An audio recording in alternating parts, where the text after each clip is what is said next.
Hello everybody, I'm Floop Nuke, and today we're talking about my favorite frog, everyone's favorite frog. He's foolish, he's flubby, he's Flubs the Fool. Now, on a first glance, he might seem like he's not really that great of a commander. You can play an additional land each of your turns, which is always great. But that second part of his text here is a little bit confusing. Whenever you play a land or cast a spell, draw a card if you have no cards in hand, otherwise discard a card. Now you might be wondering, why would I want to be forced to discard my cards until I'm down to no hand size just to draw a card when I cast something that makes things a little bit unpredictable?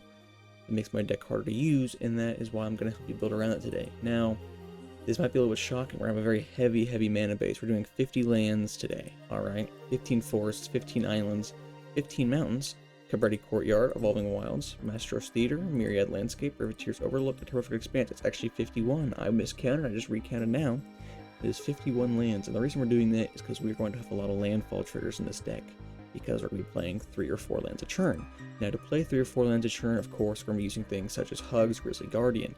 You can play additional land each of your turns. When he enters, you exile top X cards of your library until the end of your next turn. You may play those cards. We're going to have a lot of effects like that, playing things from our graveyard and from our exile, because our hand size is generally going to be empty. Alright, we have Land War Scout. You can tap, put an extra land card from your hand on the battlefield. Same thing with Scaled Herbalist. Cultivate, Escape to the Wilds, Explore, Farseek, Journey of Discovery, Rampant Growth, and Summer Bloom are all the classics. You play additional lands, you search your library for lands, you draw cards to play lands. Growth Spiral, draw a card, put a land from your hand. Glacier Wood, play lands from your graveyard. That is very important. We're going to have a lot of land in our graveyard. Song of Creation, you may play additional land on each of your turns. When you cast a spell, draw 2 cards. At the beginning of your upkeep and end step, discard your hand. So like I said, we're going to be playing into that little hand size, lots of lands thing, right? Especially with Conspiracy Theorists, when you discard a card, which is what it's going to force you to do, you may exile it and then cast it again. Containment Construct, when you discard a card, you may exile that card from your graveyard, and then you may play that card. Courser of Crufix, guess what? You can play lands from your library. When a land enters, you get 1 life. Loot, the key to everything. At the beginning of your upkeep, exile top X card of your library, where X is the number of card types among other non-land permanents you control. You may play those cards this turn. Green Behemoth, play lands from your graveyard. Renfield, Delusional Minion. If you draw a card, exile the top 2 cards of your library instead. You may play those cards this turn.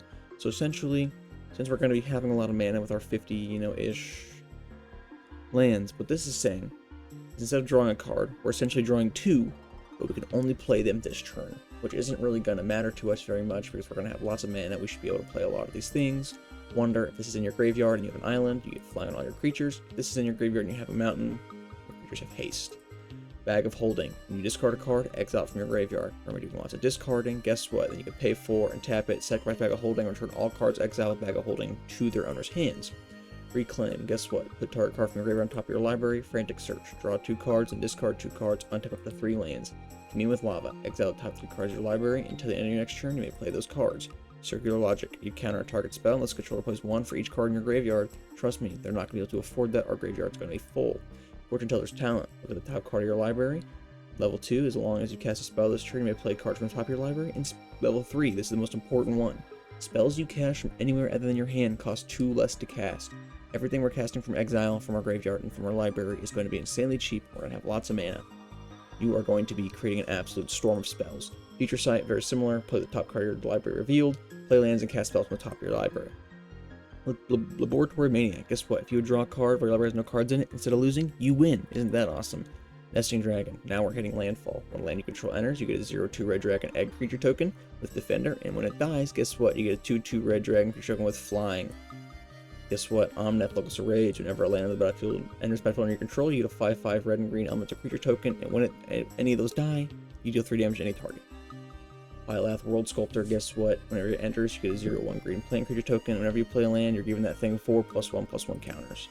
Rampaging Ballots. Guess what? When a land enters the battlefield under your control, you get a 4/4 green beast creature token. Sabotender. Guess what? When a land you control enters the battlefield, you deal 1 damage to each opponent. Guess what? Same thing with Spitfire Lagak. Spore Mount. When a land you control enters, create a 1/1 green sapling creature token. Tanuki, Memorial Ensign. When a land you control enters, he deals 1 damage to each opponent. Isn't that awesome? Tova, Ethnic Druid. Guess what? When a land you control enters, you gain 1 life and draw a card. Tireless Tracker. When a land you control enters, you get a clue token. Tunneling Geopede. When a land you control enters, you deal 1 damage to each opponent. And this guy is going to be a really funny, not quite a win condition, but someone's lose condition. You got, say, 30 lands on the field. You pay 2 and then a 28 extra to do 28 damage to somebody. They just took 28 damage, but they can't recover from that. And then guess what? We're going to have Blasphemous Act. If someone somehow your opponents are spiraling out of control faster than you are, reset the board. We don't care. Grape Shot. Guess what? You pass a ton of spells. You cast Grape Shot. You obliterate somebody. Somebody's taking a lot of damage. Chaos Warp. Remove something from the battlefield. And of course we're playing blue. Counterspell, Evacuation, saw it coming.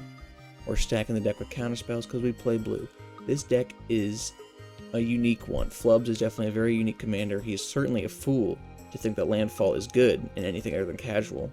But guess what? You're playing casual. You're playing bracket 2. This is a bracket 2 $50 Flubs the Fool deck. I want you guys to go crush your opponents. This is Fluke Nuke. I'll see you guys next time. Have a good one.